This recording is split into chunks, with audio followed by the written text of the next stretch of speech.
Hi friends, ఈ video అయితే మొన్న శనివారం రోజున తీసిన వీడియో. లాస్ట్ సాటర్డే ఏకాదశి కావున స్వామివారికి పిండి దీపాలు వెలిగించుకొని దీపారాధన చేసుకున్నాము. శనివారం రోజున ఏకాదశిలో పిండి దీపం వెలిగించుకుంటే చాలా మంచిదండి. ఆ రోజు మిస్ అయిన వాళ్ళు ఆ మరుసటి రోజు సండే ద్వాదశిలో కూడా కొంతమంది పిండి దీపాలు వెలిగించుకుంటూ ఉంటారు. మా పాప అయితే చక్కగా అలంకరించుకొని పిండి దీపాలు రెడీ చేసుకొని నేతితో పిండి దీపారాధన చేసుకునింది. మీకు ఇది వరకే షేర్ చేశాను. మా పాపకి పూజలన్నా మెడిటేషన్లన్నా చాలా ఇంట్రెస్ట్.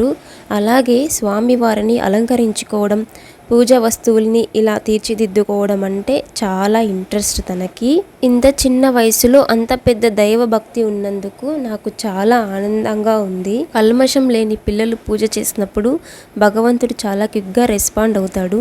మా పాపతో పాటు పిల్లలందరూ చల్లగా ఉండాలని ఆ భగవంతుణ్ణి మనస్ఫూర్తిగా కోరుకుంటున్నాను.